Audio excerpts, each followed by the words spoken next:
circumstances when Nehemiah prayed. When he learned about the suffering of the Jews in Judah and the ruined state of Jerusalem. Number 2, before making his request to King Artaxerxes to be permitted to return to Judah.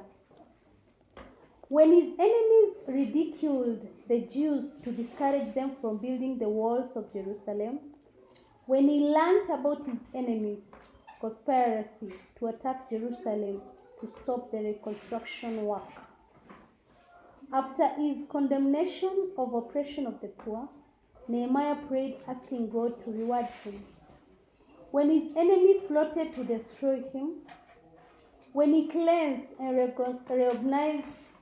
reorganized the temple liturgy for its proper use as the house of God, after warning the people of Judah against violating the Sabbath law, after chasing away the son-in-law of Sanballat, after cleansing the Israelites of foreign influence. You needed 8 marks. Question 5b. State 5 leadership qualities found in Nehemiah. He was prayerful. So we are talking about leadership qualities found in Nehemiah. He was prayerful whenever he was dealing with a difficult situation or whenever he wanted a reward among other things, he prayed. He was faithful, that is, he trusted in God. He was faithful to God, he trusted in God. And then you explain, he always submitted to God with the conviction that God was the ruler and he was a servant. He was a courageous leader who was ready to face opposition. He was hardworking and committed. He never left his work, even when he was tired or lured by his enemies. He was always determined. He inspired the people to persevere. The next point, he had a good organizational skills. That is, he had an idea of the time the project would take, and organized materials and skillfully allocated work to each person. He was compassionate. He showed genuine concern for the welfare of the workers and particularly opposed to exploitation of women and children. He was wise and decisive. That is, he was able to detect deception from his detractors, for example, Sanballat. And he settled disputes with a lot of wisdom. That's all about wise and decisive. He was patriotic. He loved his people and ancestral land. He grieved for them when they were suffering and undertook initiative to return home and help in the restoration of the Jewish national life. And the last point is that he was honest. He never pretended whenever he was discouraged. And he asked God to reward him when he felt he deserved. Question 5c. How would state 7 importance of prayer in a Christian's life? So, importance of prayer. Through prayer, Christians express their faith in God. Christians praise God for his greatness and goodness.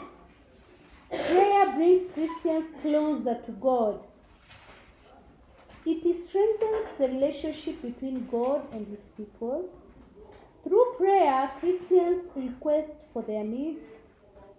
Prayer helps Christians to listen to God and seek his will.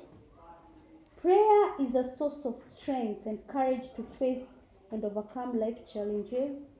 Through prayer, Christians seek guidance, comfort, and support in time of trial. In prayer, Christians intercede for others. For example, pray for the needy. Communal or public prayers bring Christians together.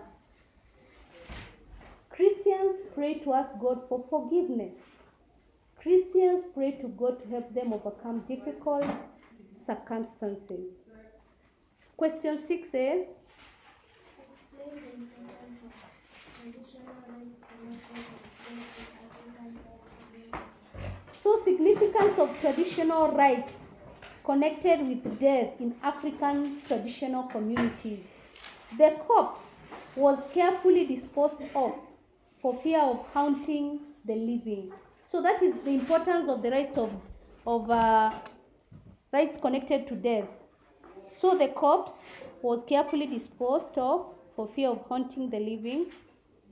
Avoiding the close contact with bodies of those who committed suicide or died of dreaded diseases for fear of such bodies would contaminate the living. So people would avoid the contact with those bodies of people who've committed what? Suicide or with dreaded diseases because they fear that they would contaminate them. Taboos connected with position of grave or place of burial would be practiced to avoid being haunted by the dead. Unfaithful husband or wife could not touch or go near the dead partner, lest he or she would be struck dead as a punishment.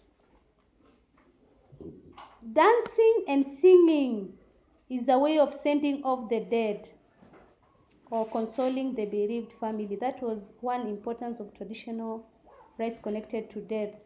So dancing and singing as a way of sending the dead or consoling the bereaved family. The living mourn to express sorrow. Washing the dead body with water or traditional medicine as a way of showing respect to the dead. Animals are slaughtered for purification of the family members. There was feasting is done partly to comfort the bereaved. There is also cleansing the grave, shaving of hair by members of the bereaved family. Those are 8 marks.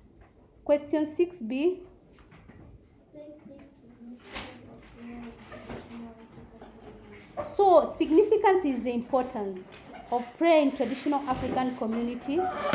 Prayer was offered as a thanksgiving, appeasing God, asking for forgiveness, restoring broken relationship between man and God, or between man and the spirits, or man and the ancestors, blessing others for victory in battles, requesting for rain, or you request for health, for blessings, or a bumper harvest. Question 6c. Identify factors that promote harmony and mutual responsibility in care. Yes, factors that promote harmony and mutual responsibility in Kenya today. Harmony is whereby you have peace. What promotes peace and mutual responsibility? That you are, there are actions that you're supposed to take on behalf of everyone, benefit of everyone. Number 1 is national language, common education system, or you say common education syllabus.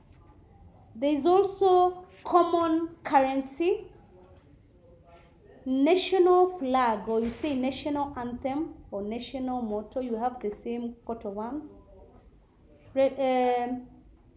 Common religious practices, or there is religious freedom. There is the constitution, common history, and then the presidency.